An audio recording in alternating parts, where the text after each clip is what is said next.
বন্ধুরা প্রীতি সালাম এবং শুভেচ্ছা নেবেন। যখন সবাই লন্ডনের ডক্টর ইনুস এবং তারেক রহমানের বৈঠক নিয়ে কি আলোচনা হলো এসব বিশ্লেষণে ব্যস্ত, তখন কিন্তু বাংলাদেশের বিভিন্ন পক্ষ থেমে নেই। বাংলাদেশের রাজনীতি বলেন, ক্ষমতা বলেন, এগুলো অনেকগুলো স্টেক হোল্ডার আছে। তার মধ্যে একটা হলো বাংলাদেশ সেনাবাহিনী।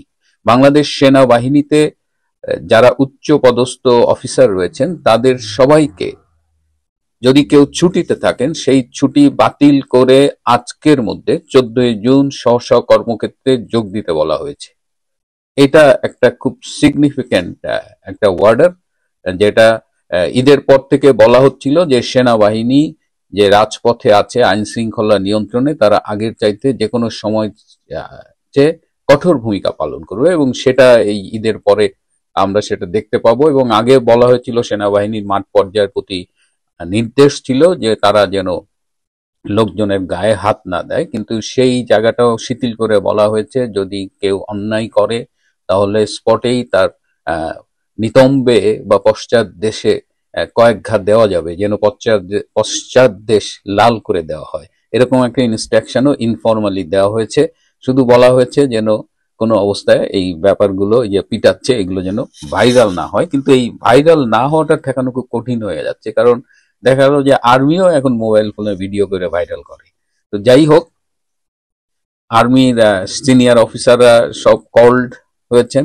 যারা ছুটিতে ছিলেন তারা ছুটি ক্যান্সেল করে ফিরে আসছেন। আর্মি আরো অ্যাগ্রেসিভ হবে, এবং আপনারা খেয়াল করেছেন যে নড়াইলে অলরেডি একটা AK-47 স্নাইপার রাইফেল একটা উদ্ধার করা হয়েছে, এবং আগামী দিনে অস্ত্র উদ্ধার, অপরাধী ধরা, অপরাধীদের নিয়ন্ত্রণ করা, এই বিষয়গুলোতে আর্মি আরো অ্যাক্টিভ রোল প্লে করবে। সেই বিষয়ে সকল জিওসি কে, মানে সব ক্যান্টনমেন্টের প্রধানকে নির্দেশ দেওয়া হয়েছে। এবং ঈদে যারা ক্যান্টনমেন্টে যেসব জিওসি ঢাকায় ছিলেন তাদের সাথে সেনা প্রধানের অনেকবার মিটিং হয়েছে, এবং খুব তাড়াতাড়ি হয়তো আরো মিটিং হবে। এবং লন্ডনে যে গতকাল তারেক রহমান এবং ডক্টর ইউনূসের যে মিটিং হলো, সেই মিটিং এর উপরে আমাদের যে মিলিটারি ইন্টেলিজেন্স আছে তারা একটা 19 পৃষ্ঠার প্রতিবেদন তৈরি করেছে, এবং সেই প্রতিবেদনে এই বৈঠক সম্পর্কে বিস্তারিত লেখা আছে। এবং এই বৈঠকের পরে সেনাবাহিনীর করণীয় কি, তাদের স্ট্র্যাটেজি কি হওয়া উচিত, সবকিছু নিয়ে এই মিলিটারি ইন্টেলিজেন্সের রিপোর্টটা করা হয়েছে।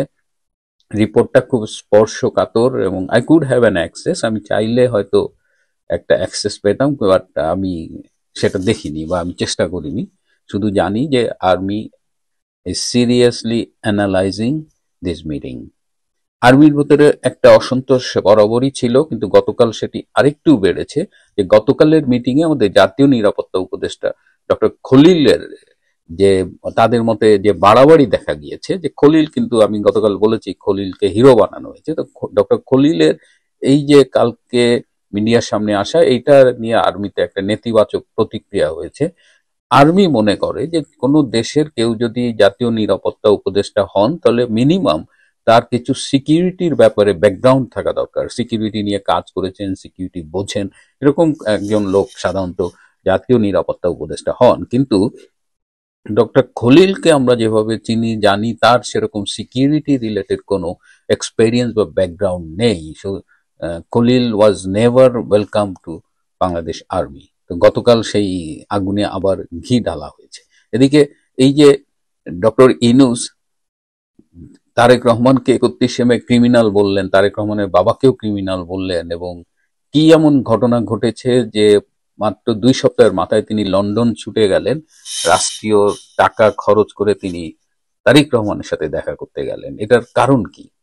এর কারণ আমার যেটা মনে হয় যে ডক্টর ইউনূস টের পাচ্ছেন যে বাংলাদেশের ভেতরে ক্রমশ তার পায়ের নিচে থেকে মাটি সরে যাচ্ছে। একটা সরকার সফলভাবে পরিচালনা করতে হলে বাংলাদেশের যে ইনস্টিটিউশনগুলোর সাপোর্ট দরকার হয়, যে ইনস্টিটিউশনগুলো ভাইটাল, সেরকম কয়েকটা ভাইটাল ইনস্টিটিউশন কিন্তু ডক্টর ইউনূসকে আর আগের মতো সাপোর্ট করছে না। আমি খুব স্পেসিফিক বলতে চাচ্ছি না কোন কোন ইনস্টিটিউশন এখন ডক্টর ইউনূসের কাছ থেকে দূরে সরে গেছেন বা যাচ্ছেন, কিন্তু জ্ঞানী লোকের জন্য ইশারাই কাফি। আপনারাও নিশ্চয়ই যারা ভাবেন তারা বুঝতে পারবেন বা বুঝতে পারছেন। সো ডক্টর ইউনূস টের পাচ্ছে, এবং যে ছাত্ররা তাকে অ্যাপয়েন্টমেন্ট দিয়েছিল সেই ছাত্রদের নিজেদের পায়ের নিচেও কিন্তু খুব একটা মাটি নেই। যে ছাত্র জনতার যে সমর্থন নিয়ে তারা জুলাই আগস্টের তথাকথিত বিপ্লব করেছিল, সেই ছাত্র জনতা কিন্তু ডক্টর ইউনূসের যারা অ্যাপয়েন্টমেন্ট দিয়েছে তাদের সাথে আর নেই। সেই ছাত্ররা দল করেছে এনসিপি, ন্যাশনাল সিটিজেন্স পার্টি। সেই পার্টির সাধারণের মাঝে কোনো গ্রহণযোগ্যতা নেই। ছাত্র নেতারা আবার লন্ডনের এই যে মিটিংটা হয়েছে ডক্টর ইউনূস এবং তারেক রহমানের মধ্যে, সেটি নিয়ে দেখলাম যে এনসিপির নেতারা খুবই অসন্তুষ্ট এবং তারা এটার বিরুদ্ধে একটা অবস্থান নিয়েছে। কিন্তু এনসিপিও অনুধাবন করতে পারছে না যে তাদের পক্ষে বিপক্ষে থাকা না থাকায় কিছু যায় আসে না। এনসিপির হানিমুন পিরিয়ড শেষ। তারা এই 10 মাসে যা কামাইতে পারছে, যা অর্জন করতে পারছে, অল ডান। যেখানে বিএনপি স্টেপ ইন করছে এবং ডক্টর ইউনূস যেহেতু বুঝতে পারছে যে তার পায়ের তলায় মাটি নেই এবং এই ছাত্রদের, এই গুটি কয়েক ছাত্রদের নিয়ে তিনি টিকতে পারবেন না, তিনি স্বভাবতই বৃহত্তর শক্তির কাছে গেছেন, বিএনপির কাছে গেছেন। এবং বিএনপিও এই সুযোগটায় তাদের যে রিসেন্ট যে পলিটিক্যাল স্ট্যান্ড ছিল ডক্টর ইউনূসের বিরুদ্ধে, রাজনৈতিক ডক্টর খলিলের বিরুদ্ধে, নির্বাচনের প্রসঙ্গে সব জলাঞ্জলি দিয়ে বিএনপি এখন ক্ষমতা শেয়ারিং এর অ্যাপ্রোচে চলে গেছে। তারা ডক্টর ইউনূসের সাথে বসে যেভাবে পারে ক্ষমতা শেয়ার করবে। তো এই অবস্থায় একটা প্যাচ কিন্তু লেগে গেছে। এদিকে আন্তর্জাতিক অঙ্গনেও ডক্টর ইউনূস কিন্তু সমর্থন হারাতে শুরু করেছেন, যেটা এই ব্রিটেন সফরে খুব স্পষ্ট হয়ে উঠেছে। এই ব্রিটেন সফরে যে ব্রিটিশ প্রধানমন্ত্রী কিয়ার স্টারমার তার সাথে দেখা করেননি, এর দ্বারাই কিন্তু খুব স্পষ্ট হয়ে গেছে যে ডক্টর ইউনূস আগের মতো একজন নোবেল বিজয়ী ডক্টর ইউনূস, একজন গ্রামীণ ব্যাংকের বা banker of the poor doctor Yunus, আর বাংলাদেশ সরকারের বর্তমান অন্তর্বর্তীকালীন সরকারের প্রধান উপদেষ্টা ডক্টর ইউনূস, এই তিনটা এন্টিটি কিন্তু আলাদা। সরকার চালানো, দেশ চালানো, সরকার প্রধান হিসেবে ডক্টর ইউনূসের একটা আলাদা মূল্যায়ন আছে, যে মূল্যায়নটা সাথে নোবেল বিজয়ী ইউনূসের মূল্যায়নটা মিলছে না। এবং বিশ্বব্যাপী যে একটা পজিটিভ ইমেজ তিনি বিল্ড করেছিলেন, সেই ইমেজটা এখন ভীষণভাবে ক্ষতিগ্রস্ত। এবং এটা শুরু হলো এবং আপনি দেখবেন যে তিনি বিভিন্ন দেশে যাচ্ছেন, তিনি কিন্তু আগের মতো আর সেই রিসেপশন পাচ্ছেন না। দ্বিতীয়ত, ওয়ার্ল্ড মিডিয়া তার বিরুদ্ধে লেখা শুরু করেছে। তিনি বিভিন্ন জায়গায় যাচ্ছেন, তিনি ইন্টারভিউ দিচ্ছেন, হ্যাঁ, এগুলো তার তার যে পাবলিক রিলেশনস কোম্পানি আছে বা যারা পাবলিক রিলেশন দেখেন, তারা এগুলো অ্যারেঞ্জ করছেন। তার তার তার ইমেজ বিল্ড করার জন্য লবিস্ট ফার্ম আছে। কিন্তু এত কিছু সত্ত্বেও দেখেন, নিউ ইয়র্ক টাইমসের মতো একটা আন্তর্জাতিকভাবে গুরুত্বপূর্ণ পত্রিকা তাকে নিয়ে লিখছে, গার্জিয়ান তাকে নিয়ে লিখছে এবং ভালো কথা লিখছে না।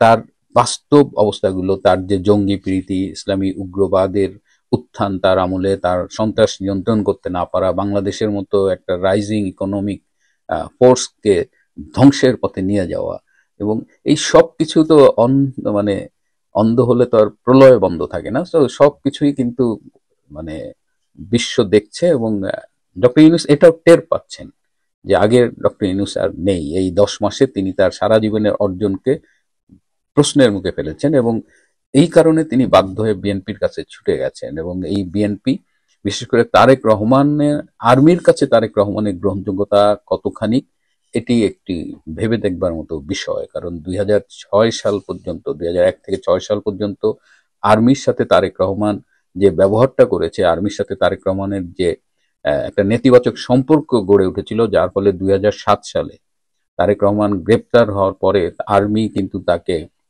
জিজ্ঞাসাবাদ করেছিল, ইন্টারোগেট করেছিল, এবং সেই ইন্টারোগেশনটা খুব সিম্পল ইন্টারোগেশন ছিল না।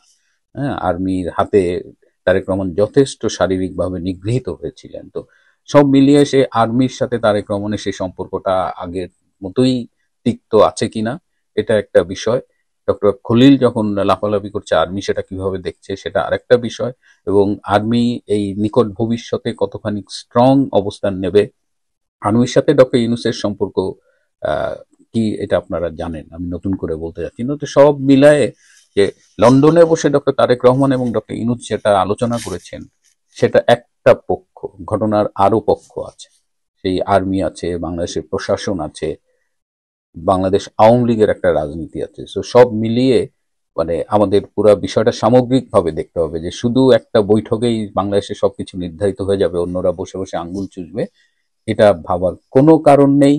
এবং ঘটনা মোড় নিচ্ছে, কিন্তু ঘটনা আরো অনেক জায়গায় মোড় নেবে, কিন্তু ঘটনা শেষ হয়ে যায়নি। আপনারা অপেক্ষায় থাকুন, সাথে থাকুন, পাশে রাখুন এবং আমিও আপনাদের কাছে নতুন নতুন তথ্য, ঘটনা নিয়ে আসতে চাই এবং আমরা বিশ্বাস করি যে বাংলাদেশের সামনে যতবারই প্রতিকূল অবস্থা এসেছে, জনগণকে সাথে নিয়ে বাংলাদেশ ঠিকই কিন্তু সেই প্রতিকূল অবস্থাটাকে কাটিয়ে উঠতে পেরেছে। সুতরাং হতাশার কিছু নেই। লন্ডনে যে ষড়যন্ত্রের বৈঠকটি হয়েছে তারও পাল্টা অনেক কিছুই বাংলাদেশে ঘটবে। প্রিয় বন্ধুরা, আজ এ পর্যন্তই। ভালো থাকবেন, সুস্থ থাকবেন, তার চেয়েও জরুরি হলো নিরাপদে থাকবেন। সবাইকে অনেক ধন্যবাদ।